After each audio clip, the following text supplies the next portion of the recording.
আজকে একটা request video নিয়ে চলে আসলাম। একটা দিদিভাই আমাকে রিকোয়েস্ট করেছিল অপরাজিতা একদম বীজ থেকে একদম গাছ তৈরি অবধি কি করে করব।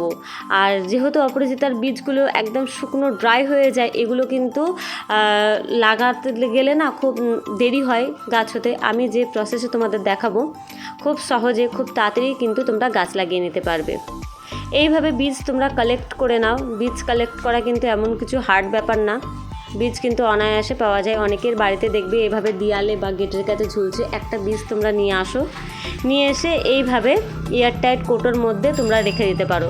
আমি যা সবজি ফল বা ফুল যে কোনোরই বীজ হোক না কেন, আমি এইভাবেই কিন্তু অঙ্কুর বের করি। আর এই প্রসেসে কিন্তু অঙ্কুরটা বের করলে কিন্তু অনেক তাড়াতাড়ি তোমাদের গাছটাও বড় হয়ে যাবে। কেন অঙ্কুর বের করা মানেই অর্ধেক প্রসেস তোমার হয়ে গেল। এর মধ্যে রয়েছে উচ্ছে, কুমড়ো, শশা, অপরাজিতা, লঙ্কা, অনেক কিছুরই বীজই রয়েছে। এইগুলো কিন্তু এখনও 1 দিন কি 2 দিন টাইম লাগবে অঙ্কুর বের হতে। আর এই দেখো অপরাজিতাটা আমি বের করে নিয়েছি। দেখো এটা আজকে 4 দিন রেখেছিলাম, 4 দিনের মধ্যে বেশ অঙ্কুর বেরিয়ে এসছে। এগুলোকে এবার আমি লাগিয়ে নেব। তার আগে দেখে নাও, এইটাও একটা যে নীল কালারের যে ভ্যারাইটিসটা আছে এটা আমি 1 মাস মতন হলো এই গাছটার বয়স। এটাও আমি সেম প্রসেসেই কিন্তু আমি করেছি। গাছটা দেখো সুন্দরভাবে বেড়ে উঠছে। চলো তাহলে তোমাদেরকে দেখিয়ে দিই কিভাবে আমি এই বীজগুলোকে লাগিয়ে নেব।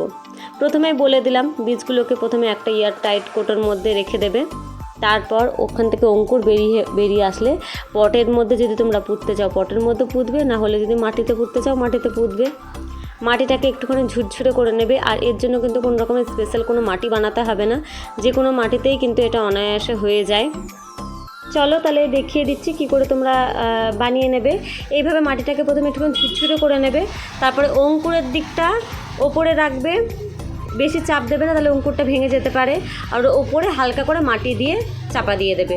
এমন জায়গায় বীজটা রাখবে যাতে হালকা রোদও লাগে আর হালকা ছাওয়ায় লাগে।